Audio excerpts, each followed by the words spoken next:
আৰক্ষী কনিষ্টবল আবুল কালাম মোৰে ছাত্ৰ আছিলে। আজি এই দুখ খবৰটো পাই মই মৰ্মাহত হৈছোঁ।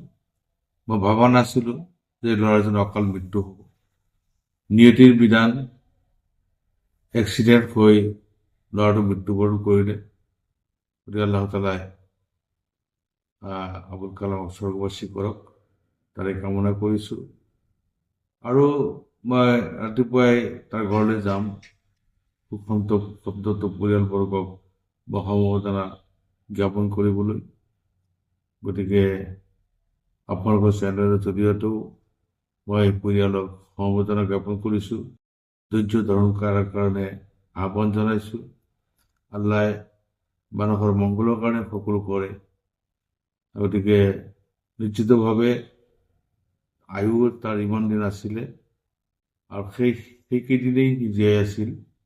গতিকে পৰম কৰুণাময় আল্লাহ তাআলা যাতে তাৰ পৰিয়ালক শান্তি দান কৰে, পৰিয়ালক সদগতি, পৰিয়ালক যাতে ভৰণ পোষণৰ কাৰণে কোনো ধৰণৰ অসুবিধা নহয়, তেওঁলোক যাতে পৰ্যাপ্ত পৰিমাণৰ আল্লাহ তাআলা মদত কৰে, তাৰে কামনা কৰিছোঁ।